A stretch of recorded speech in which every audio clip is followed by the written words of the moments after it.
ассалому алайкум ҳамватанони азиз, дӯстони гиромӣ. Чихеле ки пештар банда дар саҳифаи шахсии худам як эълон кардам ки худо хоҳад вақте ба маконамон ки расидем ҳатман бо шумо ва ҳамватанони азиз роҷеъ ба қазияи Шарофиддин Гадоев суҳбате хоҳем кард. хоб чихеле ки медонем ки имрӯз яке аз муборизони тоҷик ва фаъоли сиёсӣ Сулаймон Давлатов дар саҳифаи шахсияш дар бобати гӯё ки Шарофиддин Гадоев бо ӯ тамос гирифтанд ва суҳбате ҳам карданд ва чанд пас дар сомонаи Ахборком як хабаре ҳам нашр шуд ва ҳоло мо кӯшиш кардем ки якчанд дӯстонро ва меҳмонои барномаро даъват кунем. худоро шукр ки муваффақ ҳам шудем ва пеш аз оне ки меҳмонҳоро ба шумо муаррифӣ кунем, ман як чанд нуктаро мехоҳам ки дар ин бобат ба сами шумо бирасонам. ҳоло мо медонем қазияи Шарофиддин аз рӯзе ки навори эшон пахш шуд дар сайти Паймони Миллии Тоҷикистон ва ютуб канали Паймони Миллии Тоҷикистон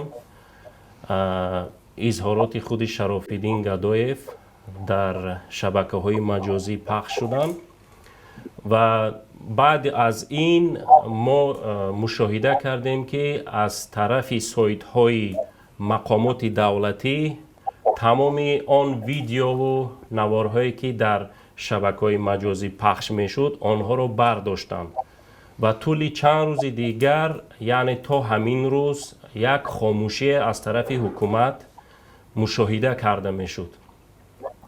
ба ҳамин хотир дӯстони азиз, чандин суолҳо дар зеҳни мо ба хусус ҳамватанони азиз дар зеҳни мо чарх мезанад ва мо мехоҳем ки бобати ин қазия, бобати хомӯшии ҳукумат ва бобати ин ки чаро Шарофиддинро озодона намемонанд ки худаш як суҳбате дошта бошад ё ин ки дар умум чихеле ки пештарам зикр кардем, гуфтем ки агар ҳукумат мехоҳад ки исбот кунад ки Шарофиддин озод аст, пас ӯро озод бигзоранд ва бигзор ки яке аз сафоратхонаҳои урупоӣ, масалан Олмону Фаронса, дуруст аст ки Ҳолланд, сафорати Ҳолланд вуҷуд надорад, вале ба ҳар сурат мегзоштанд нишонро аз дохили сафорати Олмон як изҳороти пахш мекарданд ки воқеан озод ҳастанд. ва мо медонем ки дар сомонаҳо ҳам нашр шуд ки Шарофиддинро дар Русия чӣ гуна дуздиданд. ҳатто то ҷое хабар дорем ва шумо ҳам медонед азизон ки Шарофиддин гӯё як бор гурехта будааст аз дасти онҳо ва бозам мақомоти Русия ӯро дастгир карданд ва сараш халтае бор кардану ӯро дар ширкати ҳавопаймоии Somon Air рейси 1223 агар иштибоҳ накунам ва ӯро ба ватан рабуда ва то ҷое ки медонем ки Шарофиддин дар вазорати корҳои дохилӣ бо пахши як изҳорот ба самъи мову шумо гуфт ки гӯё ки ӯ ба хоҳиши худ баргашт. хоб дар ин бобат намехоҳем зиёд тӯлонӣ яъне суҳбат кунем. меҳмони барномаи мо имрӯз ҳастанд бо мо муовини раҳбари Паймони Миллии Тоҷикистон Алим Шерзамонов. ташаккур мекунем ки даъвати моро пазируфтед. хуш омадед. ва меҳмони барномаи дигари мо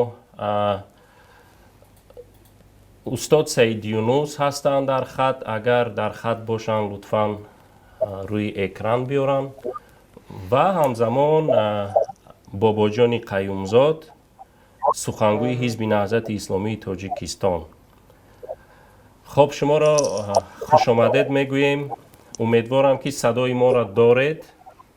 خب میگذاریم بالای موضوع، یعنی بحث میکنیم و ما با مقامات هم بیاید تا که نگویند که ما در رفت برنامه آنها رو اجازت نمیتیم. شاید یگان نفر از مقامات یا که خود شراف‌الدین هم میتواند که شراف‌الدین در روی خط برویند یا اینکه محافظان شراف‌الدین. ما اگر هر کسی که خواهش صحبت دارد در این موضوع میخواهد که بحث کند، در چت بنده، چت فیسبوکی بنده ما رو اشاره کنند. ما به آنها یک لینک میدهیم و آنها توسط همین لینک میتوانند واردی برنامه شوند و در رفت موضوع صحبت داشته باشیم. الان دوستان میگذاریم اولین سوالی که بنده میخواهم به شما اکای علیم بدهم. خب خیلی که علاقه شما را میدونید که بعد چند که طولانی گذشت، شراف‌الدین نه صداش بود نه از او خبری بود و حکومت هم یک طرز خاموشی رو پیشه کرد و بس هم ایما یگان چیزی یعنی نمی رسید. سوال به میان میاد که چرا مقامات محض خانه یکی از فعالان سیاسی، محض خانه سلیمان دولتوف رفتن و یک چنین پیام به ایشان دادن؟ میخواستم در این بابت نظر شما رو بگیرم. تشکر زیاد شورا جان. السلام علیکم دوستان گرامی.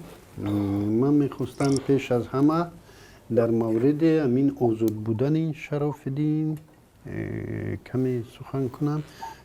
تا جای همگان درک داریم از 22 تا به امروز این نفر گم شده بود و دقت کنید که این از روی تمام قانون‌های موجوده چه تاجیکستان و چه بین الخلقی این را بازداشتی خودسرانه یا اگر روی راست گوییم این گروگانگیری است که یک انسان معلوم نیست طول 5 روز که در کجا جایگیر است. یعنی همه میدونیم که او در دست مقامات قدرتی است و کدام مقامات قدرتی او را کی و به کی سپرده است و این بازداشت خودسرانه یا گروگانگیری است، چون از روی طبق قانون‌های موجوده جمهوری تاجیکستان بعد از 72 ساعتی از آزادی محروم شدن شهروند، یعنی در بازداشت قرار داشتنش، بعد 72 ساعت باید به او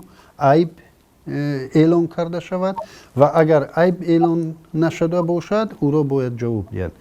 و اینا امروز باز با این مضحکه که تشکیل کردن به ما گفتنی هستند که این نفر آزاد است.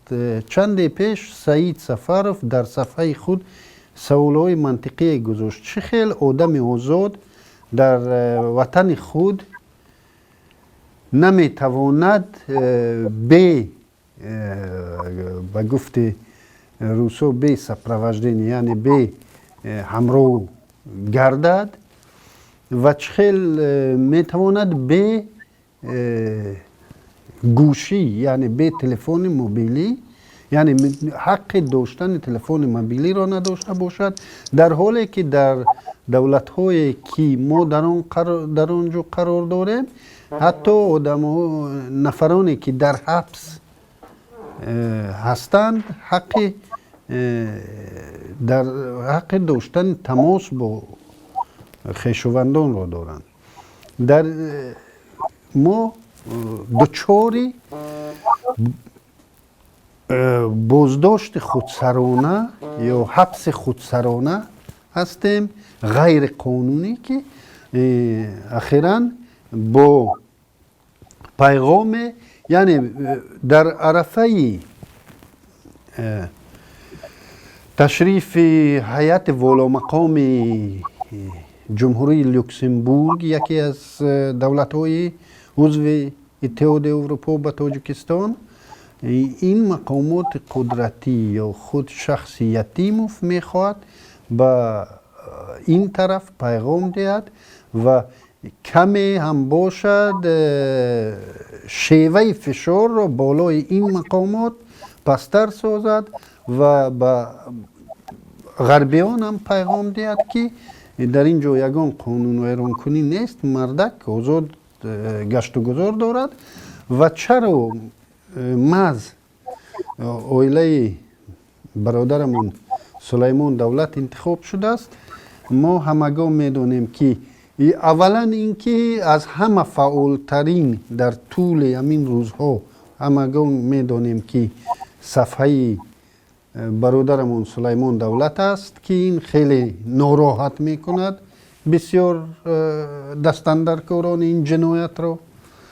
و دوم البته که کارمندان خدمات مخصوص تاجیکستان البته که مکتب خواندند، مکتب‌های مخصوص خواندند و از روانشناسی با خبرند و این برادر ما سلیمان دولت یکی از بهترین انسان‌ها، یکی از انسان‌های پاک، یکی از وطن دوستایی است که خیلی زود باور است، خیلی آدم صمیمی است و خیلی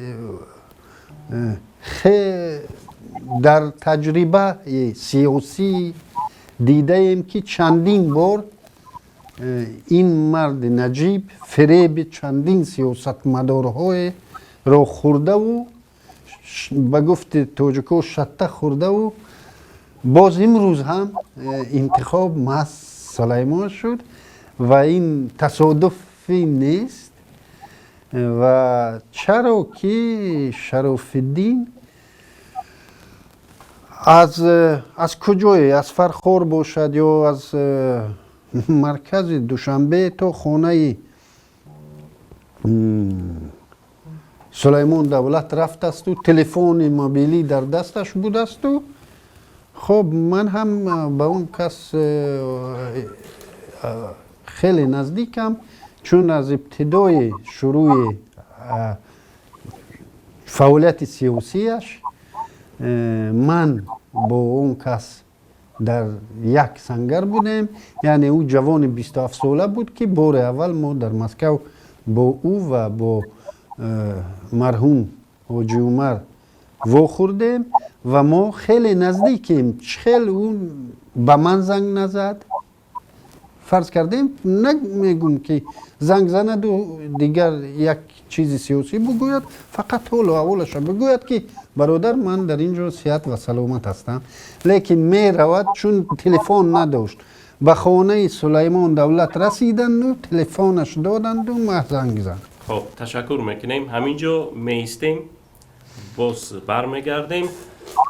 الان میخواهیم که نظری جناب سید یونس استرافشانی اگر در خط باشید از شما خواهش میکنیم. صدای ما را دارید؟ بله بله. خب رابطه به همین سوالی که دادیم، یعنی نظر شما چیست؟ چرا محض خانه مقامات محض خانه سلیمان دولت رفتن؟ بفرمایید.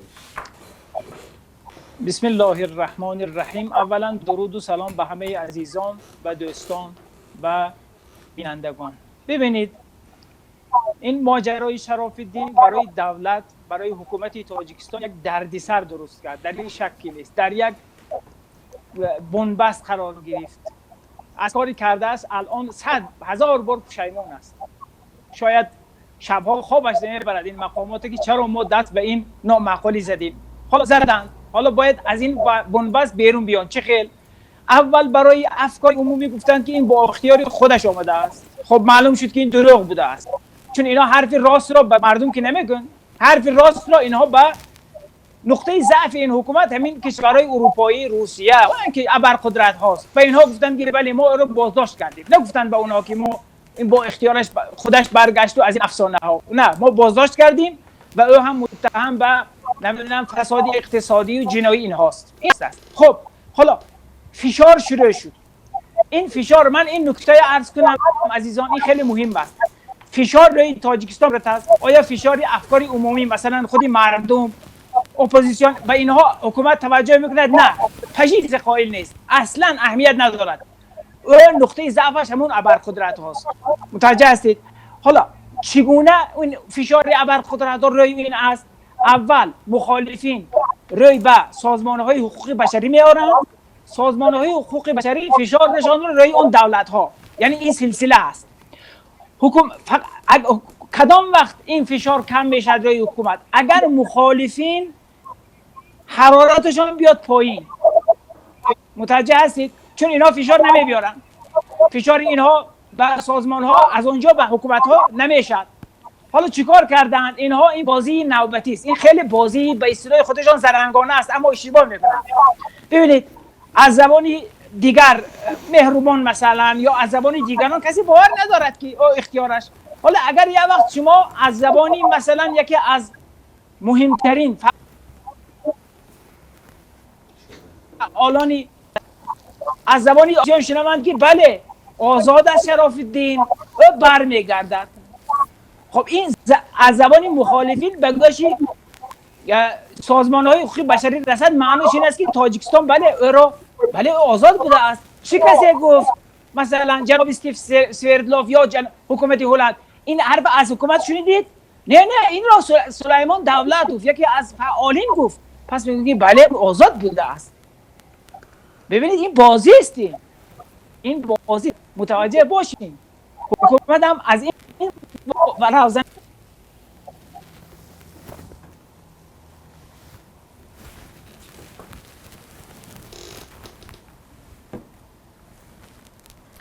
بله صداتون هست، صداتون هست.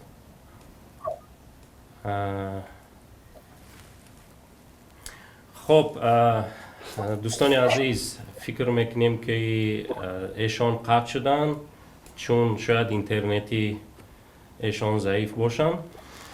خب الان از فرصت استفاده برده روی صحنه روی خط اکوی بابا جان هستن روی خط، صدای ما را میشنون؟ بله بله. خب دیگر سوال رو تکرار نمیکنیم، امیدوارم که صدا را شنیدید. سوالم دیگر روشن است. مرحمت نظر شما در این بابت و در این سوال بفرمایید. البته با عرض سلام و شما شرکت کنندگان و تمام بینندگان، البته در این باره بیشتری سخنها گفته شده است. در باره شرف الدین امروز کارهای زیادی انجام شده است و قضیه در رسانه‌ها هم بوده است و پیشتر هم استاد علیم و استاد سیدینوس بسیاری مسائل رو گفتن. فقط من درباره اینکه چرا سلیمان دولتوف در این برای رفتن خانه‌شون انتخاب شد، من یک شاید نظرم کمی متفاوت باشد. یکمین چیزی که به نظر من میاد این است که شرف الدین پیش از همه سلیمان دولتوف و شرف الدین از خیلی قدیم با هم همکار، همحزب و همسگرند به اصطلاح. و شرف الدین سلیمان با هم در گروه 24 بودند، با هم در انجمن بودند، با هم در اصلاحات و رشد بودند، در همه این مرحله ها با هم بودند و این طبیعی است که باید یکی از نزدیک به شرف الدین انتخاب شود. این یکی از عامل ها. دوم عامل هم همون که این است که سلیمان اعلام کرد که من اگر شرف الدین را متقاعد کند من به تاجیکستان برمیگردم و حکومت هم میخواهد که از همین مرحله، از همین روند استفاده کند، همین به اصطلاح چیزی که سلیمان دولتش گفته است استفاده کند و با متقاعد کردن او را برگرداند. و از همه مهمتر این که چگونه که دکتر سیدینوس هم اشاره کردند، حکومت میخواهد پیام خودش به جامعه جهانی از زبان مخالفین بدهد و از زبان سلیمان صدا دادن و که اینکه شرف الدین آزاد است، این خیلی یک موفقیت حکومت خواهد بود و میتواند یک چیزهای مثبتی برای حکومت داشته باشد. اگرچه سازمان ها و کشورها اونقدر ساده نیستند که با یک بیانیه یا یک خبر و نمیدانم نظری فیسبوکی اکتفا کنند. ولی در عموم همه این عامل ها را در کنار هم بگذاریم میتونیم علت این که چرا سلیمان دولت انتخاب شد در این خلاصه ما پیدا کنیم. سلامت. تشکر ایجاد میکنیم. صدای شما هست؟ صدای شما هست؟ خیلی خوب خیلی خوب خیلی خوب. تشکر میکنیم از بابا جان قیوموف. یک چی رو میخوام که به شما یادرس کنم که بابا جان قیوموف در رشته روانشناسی هم خواندن و ایشان الحمدلله روانشناس هم هستند. یک سوال برای خود اکوی بابا جان میخواستم پیش از اونه که نوبت رو به دیگر مهماناتیم. اکوی بابا جان به ما میگفتید که از اولی که اظهارات در وزارت کارهای داخلی از طرف شراف‌الدین گدایف توسط آینه نیلگون و شبکه‌های مجازی پخش و نشر شد، از نگاه روانشناسی آیا ما میتوانیم گوییم که ایشان زیر تحت فشار بود و جای میدونیم که ایشان را در یک پخش دویومی که یعنی دویم روزی که گویا که راست به طرف وزارت کارهای داخلی رفتن، ایشان با تلفن دستی که تلفن دستی ایشان نبود، یک طرفی لبشان از پایین مثل که ضربه بود. خب حالا برای این باز میگردیم. لطفاً به سوالی که گفتیم ایشان زیر فشار روانی بودن یا نه، نظر شما را در این بابت بفرمایید اکای بابا جان. خب البته شما وقتی که در یک مسئله میخواهید در میزان روانشناسی نگاه کنید، این دو جنبه دارد. ما باید این رو نادیده نگیریم. یکم این است که شراف‌الدین وقتی که مورد شکنجه قرار میگیرد از دیدگاه روانی طبیعی است.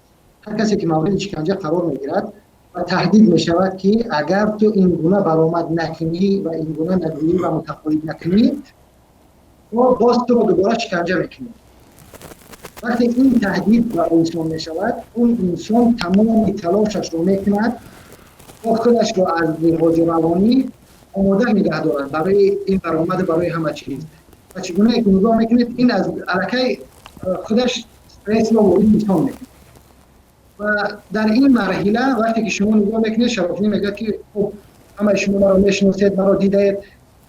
شروع سخنرانی شراف‌الدین علاقه با یک استرس است مشخص از خودش و در وقتی که اون بیشتری از صحبت‌هایی که شراف‌الدین میکنه معلوم است که شراف‌الدین میخواهد یک چیزی را ثابت کند که اصلا خودش به آن متقاعد نیست و این تعارض را در انسان به وجود می‌آورد و از سخن انسان یک چیزهای به وجود بیرون می‌آید که از در حرکت‌های اون در چهره اون این علاقه این تعارض ظاهر می‌شود و این دقیقاً هر کسی که این رو می‌بیند یک کم اگر دقت کند این رو درک می‌کند. مثلا دیون در فشار بودنش این است که در هنگامی که شما موارد بعدی رو به یاد بیارید، وقتی که در بر مادرش و خواهرش نشسته است شراف‌الدین نمیتواند سرش رو بالا بگیرد. برای چی؟ اون تعارض، اون مشکلات، اون تمام چیزی که در وجودش هست، در داخلش هست، در جنگ است. اصلا وجدان او با واقعیت که به سرش بار کردن در جنگ است، در تضاد است، در محاربه است. اون میخواهد بین این دو صلح به وجود بیارد و همین خاطر در اون حالت سرش رو پایین انداخته است و به فکر فرو رفته است. یک مشکل این طبیعی است. اگر انسانی که در حالت روانی عادی باشد نه سرخم نمیشود در نزدیک دوربین، مجبور شوند حتی اون به اصطلاح رژیسورها هم از اون خواهش کنند که سرش رو بالا بگیرند. تشکر میکنیم. تشکر میکنیم از شما. باز برمیگردیم. خب الان صدای ما را دارید اکای سید یونس؟ سید یونس عباس. بله بله. گفتنی دارید؟ نه فعلا اگر سوالی پیدا شد. خب تشکر. سوال بود. خب تشکر. ببینید عزیزان، پیشتر ژورنالیستی تاجیک تیمور ورقی در شبکه مجازی فیسبوک و یوتیوب با یک مراجعت ویدیویی یک تحلیل خیلی عجیب داشتن و در اونجا اشاره کردن که خانه خود سلیمان دولتوف رفتن مقامات نزدی پدری ایشان رفتن و یک طرز با همون روانای فشاری ما اونجا یک تحلیل کردن، گفتن که چی مگر پدری ایشان یعنی پدری سلیمان دولتوف دیپلمات هستن که مقصد پیامشون رو توسط سلیمان دولتوف و پدری ایشان دادن. همین میخواستم که در همین مورد نظر شما را که علیم جان بفهمم که چرا خودی مقامات با یکی از نفرهای کلیدی پیمان ملی تاجیکستان زنگ نزدن؟ خب من شاید باز تکرار شوم، لیکن خودتون قضاوت کنید.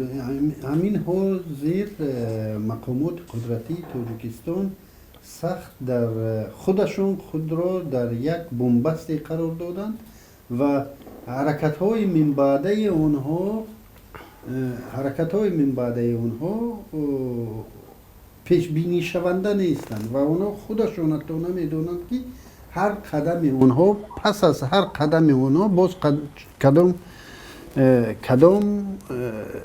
گام میبردارند که تا حد همین فشار رو بالای خودشون پستر کنند و از نگاه من این یک چه بگوییم یک فغان از مقامات امنیت است که ما چیکار کنیم. یعنی پیش یک موی سفید رفته و توسط یک موی سفید پیغام به کی روی کرده و البته که در این و پخش مستقیم سلیمان دولتوف البته تا حد با وضع روانی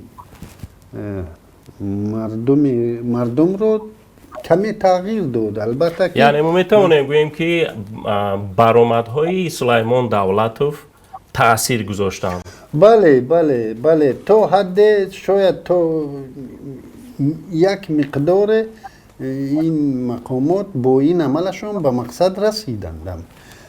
خطا نکنیم، یعنی بسیار آدما خیلی خوشبین شدند و حتی خود سلیمان اگر برآمدش رو دقت دید به گفت حاضر روانشناس بهتر میداند، در روانشناسی ایفریه میگویند سلیمان در ایفریه قرار دارد و سخت باور کرده است که 2-3 روز پس شراف‌الدین به اروپا می آید که اصلا چنین نیست. اینا می خواهند که همین روزها رو کمی هم باشد حرارت رو پستر کنند و من بعد در جستجوی راه‌های من بعده حل این قضیه باشند. تمام دیگر اینجایی. خب تشکر میکنیم. یک سوال در ذهنی بنده آمد، چون پیشترم در شبکه‌های مجازی دیگر که ما گروه ایجادی هستیم و کوشش میکنیم یک شبکه‌های مجازی رو مانیتورینگ کنیم. یکی از سوال‌های روزنامه‌نگاری مشهور حرمگل قادر که در اوجه اشاره کردن که فرض کردیم شراف‌الدین گدایف برگشت به اروپا به نزد ما، یعنی به نزد همپیمانانش و همسنگرایش، آیا شبهه نمی کنید که اون شراف‌الدین با درخواستی مثلا خود مقامات فرستاده شده است؟ میخواستم در این بابت نظری هم شما و هم اکای بابا جان و اکای سید یونس رو بگیریم. هر کس نظر خودش رو. مرحمت. شاید استاد سید یونس چیزش تماس کنده شد، شاید از اون کس شروع کنیم این سوال را. باشد. چون اون کس صدای ما را داره دکه سید یونس؟ بله بله. خب رابطه به همین سوال مرحمت چی نظر دارید؟ اگر اجازه دید من یک تکمیل کنم در رابطه با اون سوالی که با آقای علیم دادید شما. اجازه هست؟ اول اون بگم بعد به این گذرم. باشد. بله. ببینید اینکه شما گفتید چرا پیشی آقای تیمور خوب اینو در میان گذاشته است. اینکه چرا پیش یک دیپلمات نرفت یا چرا مثلا با یکی از رهبران شورای پیمان تماس نگرفتند و رفتن پیش پدر سلیمان. ببینید این خیلی بازی، من باز تکرار میکنم، زرنگانه است و تأثیر هم گذاشته است. آقای علیم اشاره کردن تازه با اون تعریف و توصیفی که سلیمان کرد، نمیدونم خلطچه در دستش بود و شکلات آوردن، ماشاءالله مغز پیستا آوردن. خب اینا تأثیر دارد. بالاخره سلیمان هم اندک آدمی نیست، روی حرفش حساب بکنند. این راجع به این تأثیر حرفی او حساب باز کرده بود حکومت. خب اما در رابطه با سوال دوم شما، ببینید ما مهم، یعنی از نظر انسانی یه وقت سوء تفاهم پیش نبیاد، سوء برداشت نشود که ما فقط دنبال بهره برداری های سیاسی هستیم. نه یعنی برای ما برگشتن شرف الدین در صفحت بیم یکان کس خواهشمند نیست. برگشتن خیلی مهم است. یکان کس خواهشمند نیست. من عوضی اکای علیم من خلال ایجاد کردم. ببینید برگشتن شرف الدین خیلی برای ما مهم است به هر نوعی، یعنی از اون اهداف سیاسی مهم اهداف انسانی است. اینا ما خود رهبری پیمان هم اول گفته بود، الان هم تکرار میکنیم، به هر نوع به هر صورت شرف الدین برگردن. حالا اون برگشت نمیدونم با چی، مثلا ما چی خواهیم اندیشید یا مثلا آیا چی خواهد بود، ایناش الان مهم نیست. باور کنید مهم نیست. به هر نوع باید برگردد، پیش زن و بچهش برگردد، آزاد باشد، با عنوان انسان نفس کشد، همین. و اون دیگه اون برمیگردد به فیما بعد، برای بعد. سلامت باشید شهرت جان. خب تشکر میکنیم. به اون سوال جواب داد. صدای ما را دارید؟ تمام کنم. من تمام کردم. بله سلامت باشید. تشکر میکنیم. پیش از اونه که نظری اکای بابا جان گیریم، با تماشابینان و هموطنان خاطر رسان میکنیم که هر کسی اگر میخواهد در این بابت نظری یا گفته داشتنی باشن، چت فیسبوکی بنده اشاره کنن، ما انشالله که به اونا منبر میدیم. خب الان صدای ما رو انشالله که اکای بابا جان دارید، مرحمت کنید در این سوالی ما جواب دید. بله.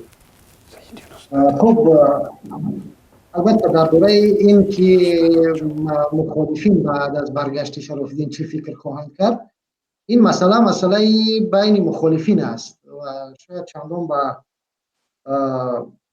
دیگران چندان ربط نداشته باشد، ولی در عموم اگر ما یک چیز رو نگاه کنیم، شرف الدین برگردد با هر عنوان باشد، برگردد، همین برگشتن شرف الدین برای ما از همه اهمیتی بیشتر دارد. حتی بگذار که شرف الدین با گفت اونها که میگویند شما اون را فرستاده یا که آدم یتیم نمیدانید یا از دیگرها، بگذار همچون یک پیام رسان از اون طرف برگردد. حتی بالفرض این فرض محال است، من به این باور ندارم، چون شرف الدین آدمی نیست که با کسی خودش رو فروشد و بالفرض که اگر به همین شکل هم برگشت، مطمئن هستیم که یک انسانی با فراست به این شکل برگشته است، یک انسانی که می شود میفهمد، حداقل دلش به ملت میسوزد، دلش به دولت میسوزد. یک چنین انسانی هیچ وقت بر ضرر مخالفین، بر ضرر ملت و کشور خودش فعالیت نمیکنند. ما از این مطمئن هستیم حداقل. پس دیگر اون که شراف‌الدین با چی برمیگردد اون مهم نیست، مهم برگشتن شراف‌الدین است. و یک مسئله دیگر هم هست، اگر ما منصفانه نگاه کنیم به قضیه، این یک فرصت خوبی است برای حکومت. شاید حکومت هم به دنبال این باشد. حکومت در همین مرحله میخواهد چند تا مشکلش رو با جواب دادن شراف‌الدین حل کند. شاید این سوال‌های بعدی باشد، ولی من به هر حال یک اشاره میکنم. یکی اینکه حکومت میتواند با فرستادن شراف‌الدین یک دری گفتگو باز کند، چون نمیخواهد با به اصطلاح مسئولین پیمان به شکل مستقیم وارد گفتگو شود. یک شکل میخواهد مثلا شاید این دری گفتگو به شکل از طریق شراف‌الدین باز کردنی است و این هم یک فرصتی است برای حکومت. از طرف دیگر شاید میخواهد مثلا با این فرستادن شراف‌الدین، من با این باور ندارم، ولی فکر میکنم حکومت حداقل یک هستن کسانی که در حکومت که به این چیزها بیاندیشند که از این همچون یک از این تهدیدی که به سرشان آمده است یک فرصت بسازند برای خودشون و شراف‌الدین را بفرستند و به جامعه جهانی بگویند که ما واقعا هم با کسانی که مثلا مخالفین ما هستند کار نداریم و با آنها اجازت میدیم که آمده با برگشته روند و با این راه به اصطلاح سیل پناهندگی رو در اروپا کمتر کنند، پیشگیری کنند از اون سیل پناهندگی که امروز در اروپا در حالت آمدن است. ولی این به هر صورت باز هم در من از اون پسیخولوژیای این حکومت دارون این چیز رو بعید میبینم. اونها با این چیز حتی همین رو هم تحمل کردن نمیتوانند، ولی میتوان حداقل به این مسئله ها هم در قضیه برگشت شراف‌الدین فکر کرد و اندیشه کرد. تشکر میکنیم از شما. یک سوال دیگر اکای بابا جان به شما میدهیم، میخواستیم نظر شما را بازم بفهمیم، بعد فرصت رو به دیگران میدیم. امین در سامانه رادیوی آزادی 7 سوال به نظرم خبر دارید و از این مطلبم شاید با خبرید. چرا خودی پیمان ملی تاجیکستان به نظر شما به این 7 سوال پاسخ نگفتند تا به حال؟ بله درست است. اون 7 سوالی که رادیو آزادی داد به هر حال یک فرصتی بود که اگر شما یک بار تصور کنید پیمان در کدام حالت قرار دارد. اگر هرچی بگوید امروز از بعضی ها بر مخالف اون گفته پیمان حتما دلیل میارند و سخن میگویند. چون که هدف از این مسئله جواب پیدا کردن به این 7 سوال نیست، هدف چیز دیگری است. ولی در عموم اگر پیمان ملی و در رسانه ها به شکل فعالتر موقع گیری کند و موقعش رو روشن کند بهتر است. البته در چند روز اخیر میبینیم که استاد تیمور ورقی، استاد علیم در این موضوع سخنرانی ها و موقع گیری های دارند که این الکی فضای خالی را پر کرده است. ولی در عموم این 7 سوال هدفمندانه مطرح شده بودند و خوب میشد که پیمان ملی به آنها جواب دهد، ولی اون جواب هایی که به این 7 سوال از طرف دیگران هم شد میتوانست که اون جواب در حالت جواب گفتن پیمان ملی باز هم همچون انتقاد به جواب پیمان ملی اون پیام ها داده شوند، چون که اون پیام ها هدفشون جواب گفتن به اون 7 سوال نبود اون پیام ها. ولی به هر حال همین است، بگذار در داخل بحث ها واقعیت ها روشن می شوند و خوب می شود. حالا هم اگر مثلا جای فکر میکنیم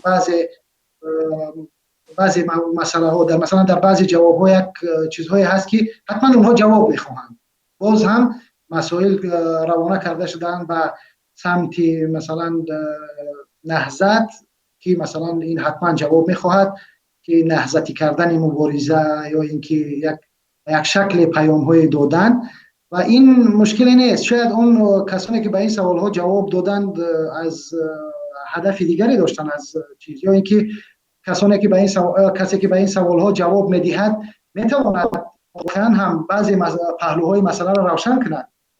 فقط این است که تنها پیمان ملی جواب دهد، دیگران هم جواب دهند، ولی خوب است که پیمان ملی هم به بعضی سوال ها جواب دهد و به بعضی حتی اون اشاره های هم که هست یا اینکه اون انتقادهایی که از پیمان ملی هست با اونها میتواند روشنی اندازد و این به فکر من قضیه رو روشن‌تر میکند و بهترم هست. شهرت اگر اجازه دید من یکی دو تشکر میکنم از شما اکای بابا جان.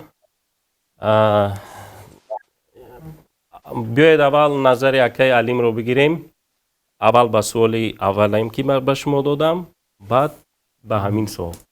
مرحبا. خب البته خیلی سوالای جالب بودن، مخصوصا در مورد سوال رمگل قادر این خانم که روزنامه نگار حرفه‌ای است. سوالش هم منطقی و حرفه‌ای بوده است و یعنی منظور که البته که سوال برانگیز می شود اگر امروز خدا خواهد و شرف الدین به اروپا برگردد، لیکن برای ما شخصانی که با این نفر نشین هستیم، شخصا برای من بگذار او از آنجا زنده و سلامت، مهم سلامت برگردد به اروپا و پیش خانواده پیوندانش.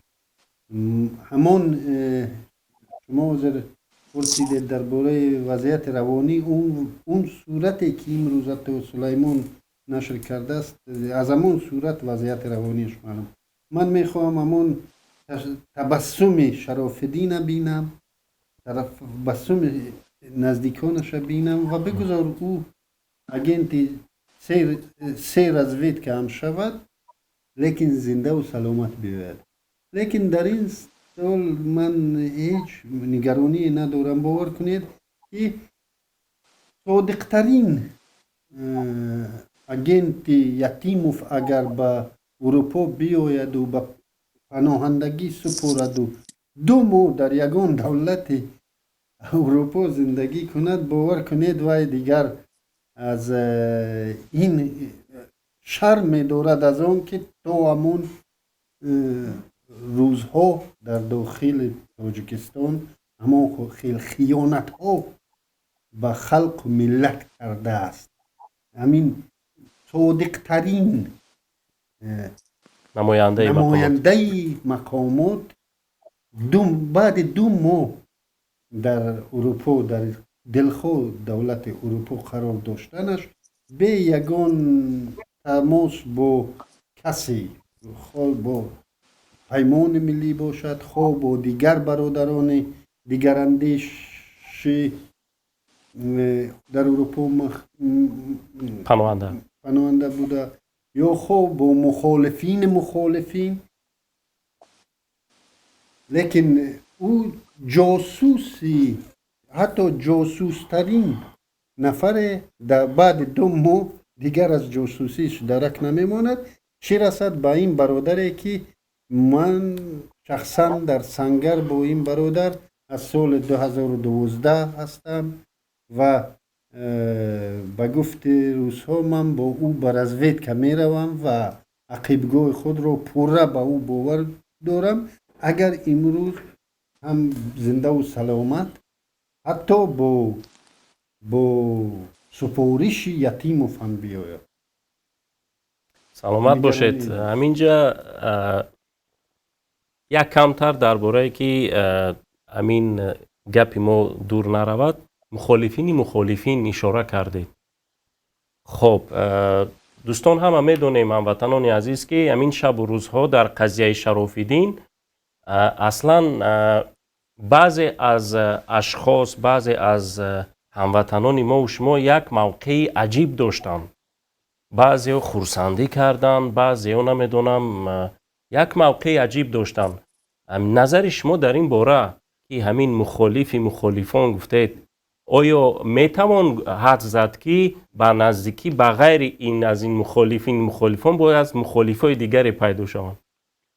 من چی گفتنی هستم در این مورد. من البته اونایی که ضدی موقعشون ضد هست، یعنی هستند انسان هایی که موقع دارن، یعنی موقع مشخص و یا میخواهند چنین باشد و اگر خواست اونها رو حتی امین رژیم امروزه برداشت، یعنی به گردن گیرد و خواست و یا را اجرا کند و یا آماده همکاری با این هم میشوند، آماده همکاری با هر کس هستند. یعنی ما میتونیم گفته که انسانایی هستند که و یا فقط موقعشون ضد است، ضد.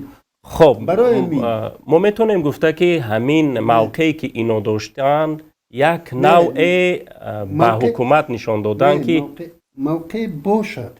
من موقعشون رو احترام میکنم، موقعی حتی چاپلوسان رو هم احترام میکنم که این هم موقعی است. یعنی لیکن در همین مسئله انسانی، یعنی در همین مسئله انسانی که امروز ما به اون برخورد داریم، یعنی قضیه انسانی، یک انسانی که باعثی خب بگذار شکنجه هم نشده باشه، لیکن در همون چور دیوار و دو مفتشی که در درون همون چور دیوار با دو مفتشی اگر قرار گیرید، من در چنین حالتو چندین بار بودم، این خودش یک شکنجه است. شکنجه در دلخواه زندان، در دلخواه جا شکنجه تا یکم شته است.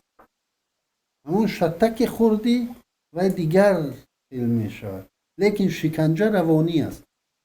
و وطنی که با شکنجه روبرو است، مادر او را میبینی، حال مادر او را میبینی، حال خواهر او را میبینی، میدانی که چه حالت است و تو در این مورد یک یا از عقل و ادراک خود میخوایی به همگان نشان دهی، یا او را میگویی که از دلسوزی هم باشد، میگویی که خیلی او میدونست مسکو به ما بی خطر نیست، چرا او رفت، یا دیگر این دیگر علاقه مسئله های نیستن که اون رو همین خیل بررسی کرد. یعنی ما باید در بدبختی یک انسان خرسندی نکنیم. من در چندین بار در داخل تاجیکستان با اونهایی که در مقامات هم کار میکردند و بالای مردم ظلم میکردند و خودشون بعد چند مظلوم میشدند، بنده با حقوق شناسا و با دیگرها مصلحت میکردیم، یعنی خویشاوندان اونها به بنده میبرومدند و با ادوکات ها کار میکردیم که مشکل همون بنده آسان شود. گرچند تو این وقت در هر گونه سنگر بودیم، لیکن آدم که مظلوم شد، یعنی حتی بگذار گناه کرده، بگذار جنایت کرده باشد و زندانی شده نیست و در دنیا برای همین مقام ادوکات است که همون مظلوم باید از حمایه برخوردار باشد.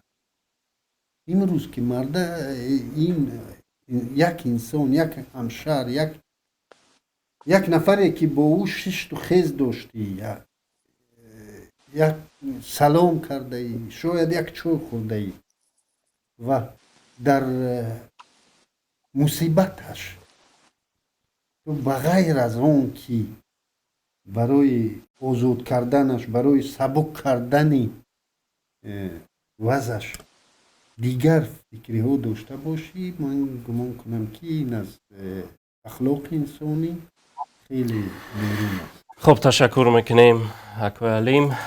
اکوی سید یونس گفتنی دارید؟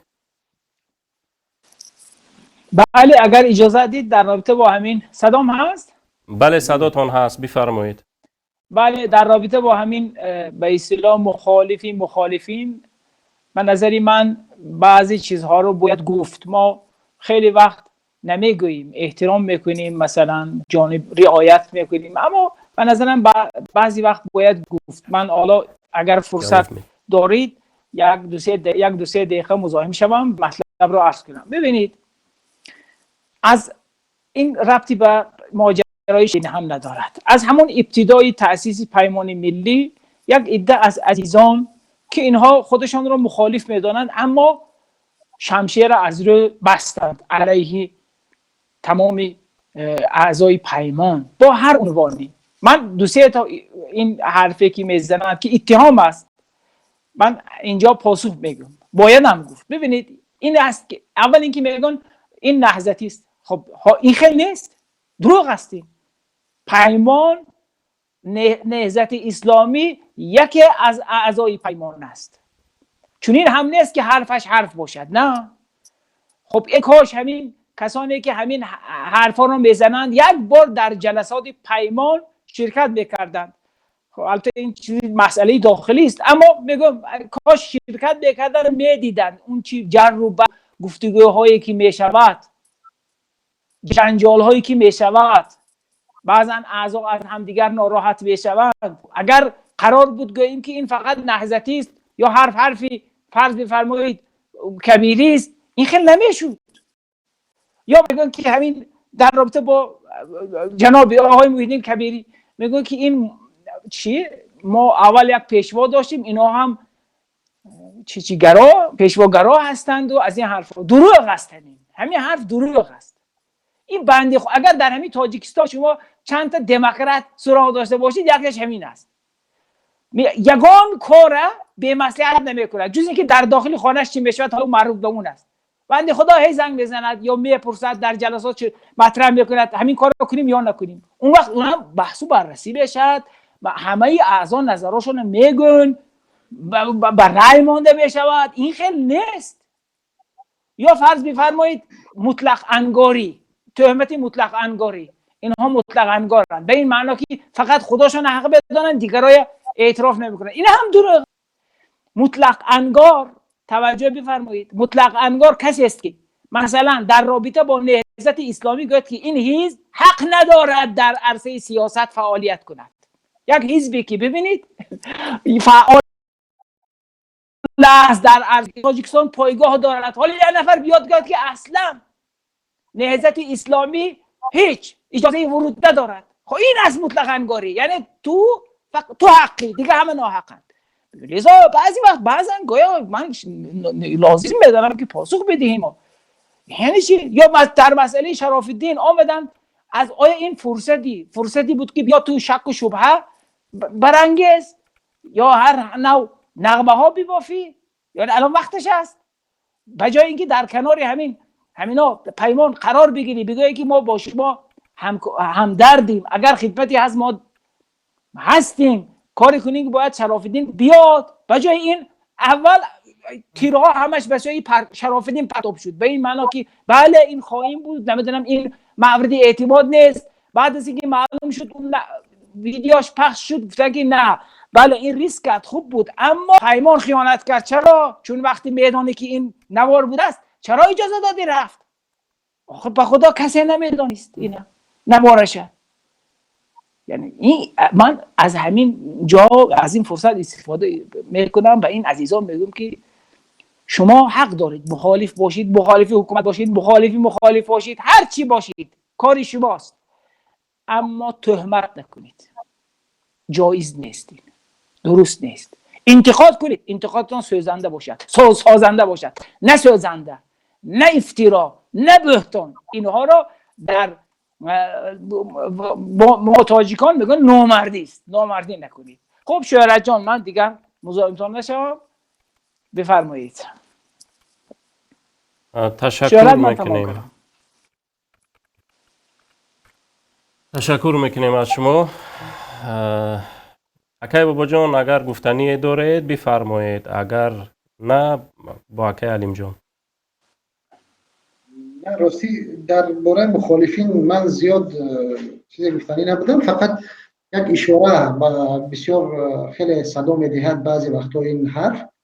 میخواستم از همینجا یک اشاره داشته باشم. ببینید بعضی دوستان بر این نظرن که نهضت باید کاملا از بین برده شود تا که یک نیروی نوی غیر نهضتی روی صحنه بیاید و فعال شود.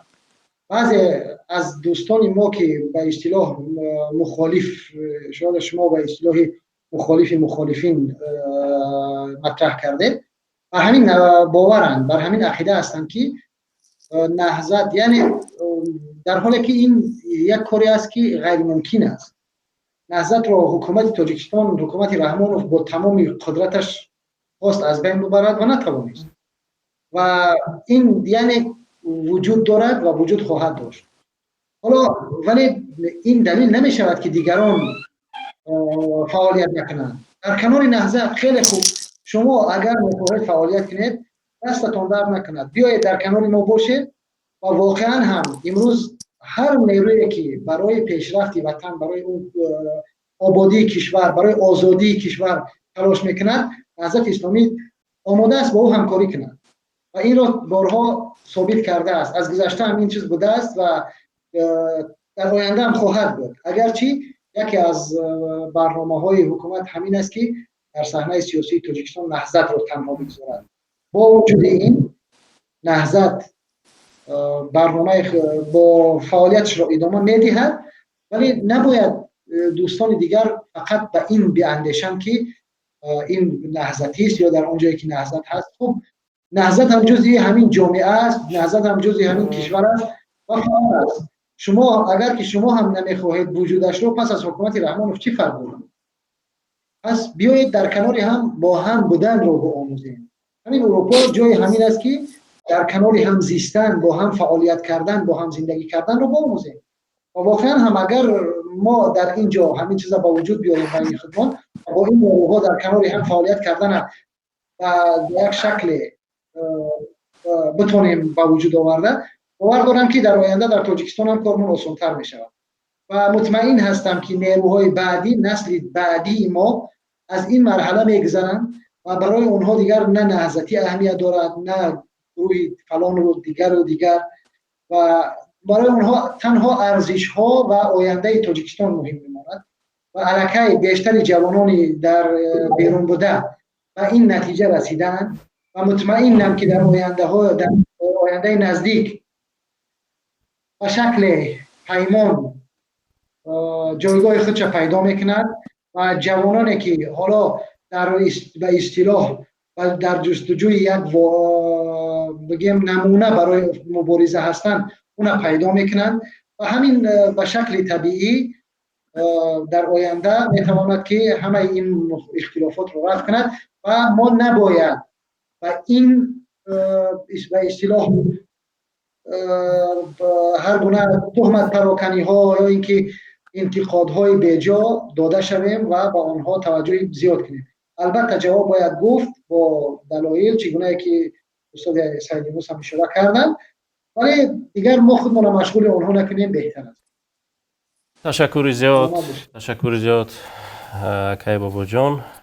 خب میخواستم که به سوالی که قبلا به شما گفته بودم و شما جواب ندادید چون فرصتم کم مانده است، همین 7 سوالی که از طرف سامانه رادیو آزادی که مطرح کردن و در اونجا گفتن که به 7 سوال باید پاسخ گفت. چرا خودی عضوی مثلا پیمان ملی تاجیکستان به این سوالات تا به حال پاسخی نگفتن؟ میخواستم در بابت همین یک کمتر روشنی اندازید. این سوالات بودند که اصلا پیمان اصلا اگر میخواستیم نیز با اون پاسخ یافتن خیلی گران می بود برای ما و برادران اینا رو سوال‌های حرفه‌ای ارزیابی کردند. من در آنجا یگان اساس حرفه‌ایگی بودن اونها رو ندیدم. خب اگر همون روزنامه نگار سوال حرفه‌ای رو گذاشت از همین 7 سوال، آیا خودش کوشید به همین 7 سوال پاسخ پیدا کند؟ چون این یگانه رسانه خبری است که چی در اروپا میتوانست از پیمان سوال کند، ما آماده پاسخ هستیم همیشه. میتوانست در مسکو، چون دفتر دارد در مسکو، یعنی یک تحقیق ژورنالیستی میکرد اگر واقعا این پاسخ به این 7 سوال برای اونا در کار می بود. و در دوشنبه هم یگانه رسانه خبری است که به تمام ساختارهای قدرتی راه دارد، یعنی با یک زنگ میتواند یتیم فونا را قبول کند یا رمضان رحیمزاده و دلخواه. شاید بجز پرزیدنت دیگر همه مقامات با یک زنگ اونها را قبول میکنند. یعنی با این 7 سوال خودشون پاسخ میفتن. و اگر این سوالا واقعا حرفه‌ای می بودن و من در اونجا در این سوال ها راستی گپ اون سوالی هستن که پاسخ نیست. پس فرض کرده سوال اونجا هست که آیا شرف الدین گدایف در فهرست اینترپول بود یا خیر؟ خب این اولا از نگاه من وی یک وقت بود تو تشبس نکرده بود که اون رو خود را از همین فهرست پاک کند و این چون این یک بیوروکراتی اینترپول است، گمان کنم که او هنوزم در همون در خاطر داشته باشد سال 2012 در لیست اینترپول 4 قماندان به نام بدخشانی بودند که یکی از آنها در همین لیست نامش بودند. کماندیر یکی از چیزهای سرحدی بود، کمانداتوره های سرحدی، یعنی مردکی که نظامی است در فهرست گفتگوهای جنایی اینترپول بود و چنین مضحکه ها از طرف یتیم و فوین اینترپول و رمضان رحیمزاده بسیار به نظر می رسند. و به این سوال من چه خیلی پاسخ دهم؟ یا من از اخبارکام خبر شدم که شرف الدین در دوشنبه به خوست خود رفته و اولین واکنشی که من داشتم حیرانی بود. بعدتر خود اخبارکام داد که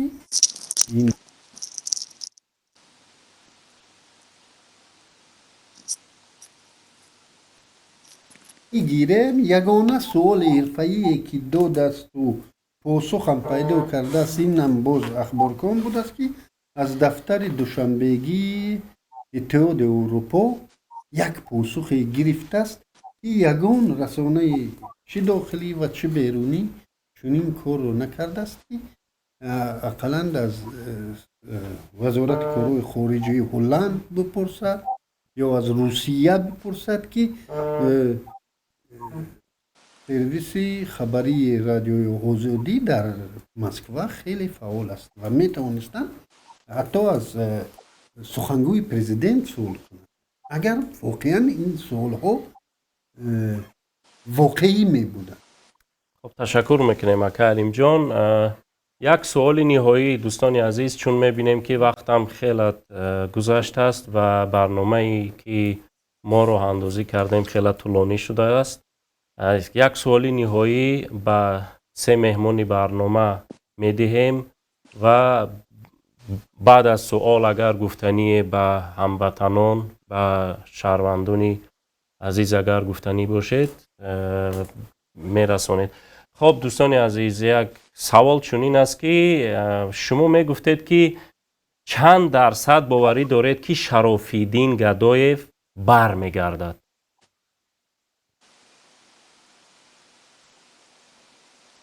من 100% باوری دارم که او برمیگردد. او را برمیگردانیم فورت بینا نفورت. تشکر. جناب بابا جان قیوموف مرحمت. منم تقریبا 90% باور دارم که او رو برمیگردانیم، ولی چگونهش یک کم مشکل است گفتم. تشکر میکنیم. جناب سعید یونس یگان چه گفتنی هستید؟ صدای ما را دارید؟ بله منم هم با اکوی علیم و هم با اکوی بابا جان که یکی فرمودن 100% و یکی 90%، حالا من میانش میگیرم 95%. مطمئن هستم که انشالله برمیگردد، یعنی برمیگردونیم. ببینید در این شکی نداشته باشید. حکومت هم الان در وضعیتی است، عزیزان این را بدانند، حکومت در وضعیتی نیست که او را نگه دارد. برای خودش نمیخواد دردی سر درست کند. حکومت هم میخواد سرتیت رها کند، اما خب الان رها کند، خب اعتبارش برای اون هم بالاخره برای خودش اعتبار قائل است. حالا اینم درک کرد، اعتبارش بیاد پایین، آبروش میریزد. به نظر من دو کار را حکومت انجام میدهد الان. یکی این که باید بر افکار عمومی تعدیل ایجاد کنه، یا کمتر فراموش شود این پرونده، دیگر مطرح نشود. ثانیاً حکومت اروپایی هم بدانند، بفهمند، یعنی این پیام رو میخواد بداند که من شکنجه نکردم. همین امروز کاری که کردن از طریق پدری شراف‌الدین اینها، این برای همین بود. این پیام را میخواد به هلند برساند که ما شکنجهش نکردیم، ما آزاد است، شکلات هم بخوره، دو نمیدونم پیستوی مغز اینم میبر. برای همین مطمئن هستم او را رها خواهند کرد. نگه داشتن بر ضررشان است و فقط شاید زمان برد. حالا دیگر اگر سوالی نبود دیگر تمام. زنده باشید. تشکر زیاد. آخر سخن چیزی گفتنی هستید جناب سعید یونس با هموطنان و تماشابینان عزیز؟ آخر سخن این، بله من فقط یک چند ثانیه میگم، لطفاً کوتاه ببینید. بله چشم. همه عزیزان شهروند تاجیکستان، خصوصا هواداران، بدانند که پیمان ملی تاجیکستان اصلا کلا مخالفین هدفشان به ارمغان آزادی است در تاجیکستان.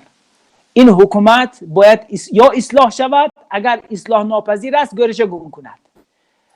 تاجیک‌ها هم شایسته یک دولتی آزاد، واقعا آزاد، یک پیشرفته، شهروندان آزاد باشند، همین هستند و ما تلاش میکنیم. منظورم اپوزیسیون تلاشش، همه همتش همین است که همین کار را کند و این به نفع حکومت هم البته هست که شما یک موضوعی گذارید، یک برنامه دیگر که اصلا وجود اپوزیسیون به نفع حکومت است که در این باره بحث شود. همین. زنده باشید. تشکر زیاد میکنیم از شما. اکای بابا جان اگر آخر سخن گفتنی باشید مرحمت بفرمایید. منم چیز زیادی گفتنی نیستم، فقط به مردم عزیز یک چیز گفتنی هستم که مردم عزیز سزاواری بهتر از این زندگی کردن هستند. شما بگذار که نه با پیمان باشید، نه با نهضت باشید، نه با کسی دیگر باشید، شما برای خودتان باشید، حقوق خودتان رو طلب کنید. این آنچه که این حکومت به شما میدهد این حقوق شما نیست، این تنها یک گوشه از اون ظلم است که بالای شما رفته ایستاده است. شما تمام اون دو و دسته و تمام دارایی و تمام چیزی که امروز حکومت تاجیکستان دارد اون مال شماست. تمام چیزی که یک خانواده دارد اون مال شماست. اون مال هر یک شما ملت عزیز است. شما سزاوار هستید که در این کشور بهتر از این زندگی کنید. پس اون حقوق خودتان را، اون حق خودتان را طلب کنید. مطمئن هستم که به اون میرسید. مطمئن هستم و آزادی آمدنی است. دیکتاتور در هیچ جای دنیا دراز نرفته است. عمر دیکتاتور همیشه از 30 سال زیاد نبوده است. در تمام دیکتاتورهای دنیا را ببینید عمرش از 30 سال زیاد نیست. زیاد 30 سال است و این هم ما هم مطمئنا به اون قدر 30 سال هم نمیرسد و همه دیکتاتور در همه جای دنیا از بین رفت است و خواهد رفت، بقیه‌اش هم از بین خواهد رفت و ما هم روزی به آزادی میرسیم. مطمئن باشید، ناامید نباشید و همیشه امیدوارم که در این راه در حد اقل اندیشه کنید. سلامت باشید. تشکر زیاد. اکا علیم جان، آخر سخن لطفاً کوتاه بعد مراجعت به شهروندان بفرمایید. اگر اجازتتون باشد من خیلی کوتاه حاضر در صحیفه‌ام به من سوال داد یکم وطن که موقعیت چی است، تو چی میخوایی؟ و چون او یک بدخشانی است شاید گفتنی خواست که تو یک بدخشانی در میان این مردم چیکار میکنی؟ یا دیگر من گفتنی هم که البته که من از زادگاه اون کوچکترین جایی که تولد شدم خیلی افتخار میکنم که من از اون دونم و همین خیلی افتخار از بدخشان خود میکنم، از شهر خود میکنم و آخران من افتخار میکنم که من توجیکم و شهروند توجیکستانم و موقع من بسیار وقت میپرسن که نخوادم این حکومت یگان خوبی نداشته باشه که شما همیشه ناراضی هستید. من میگم که همه خوبی ها دارد، شاید همه خوبی ها داشته باشد، لیکن در دولتی که یک نفر 30 سال حکم میراند این برای من تحقیر است اگر این دولت من باشد و من نمیخواهم در دولت من همین خیل باشد. من نمیخواهم که بالای من هر روز منت گذارند و از من طلب کنند که من شکرانه کنم که از بودجه من به من یک چیز ناچیزه. از بودجه من 90%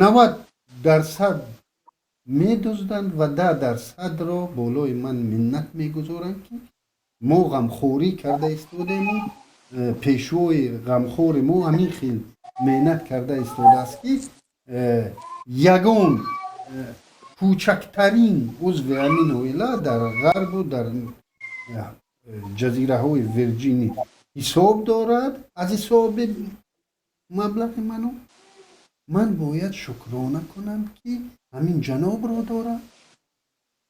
من موقعی من یعنی من نمیخوام غلام بودم و به این سوال پاسخ خیلی درستر است و اون چیزی که حاضر بابا جان گفت من از همون گفته ها هم جواب به همین برادر ما است و شاید همین با 2 سخن شاید به این سوال پاسخ داده باشم و شاید روزای نزدیک یک برنامه مخصوصی کنیم که ما چه میخوایم. تشکر زیاد از شما عزیزان. هموطنان عزیز، میدونم که اکثری شما در چت هم نوشتید که برنامه رو خاتمه ندهید. خیلی خواهش هم کردید. تشکر میکنیم عزیزان. ببینید عزیزان، برنامه هم طولانی شد و انشالله که ما هیچگاه دیگر خاموش نمیشینیم و انشالله که بازم روی پخش آنلاینی با شما و در خدمت شما خواهیم بود. یادرس میشویم که همصحبت ما، مهمانهای عزیزی ما بودن علیم شیرزمانوف، اکای سید یونوس و اکای بابا جان. از شما تشکر میکنیم که دعوت ما رو پذیرفتید و برنامه با هم داشتیم. تشکر از شما. خدا یار و مددگارتون. هموطنان عزیز، شما را به خدا میسپاریم تا برنامه های دیگر. سرفراز باشید، پیروز باشید. خداوند نگهبان همه ما و شما باشد. تشکر زیاد. تشکر از همه عزیزان.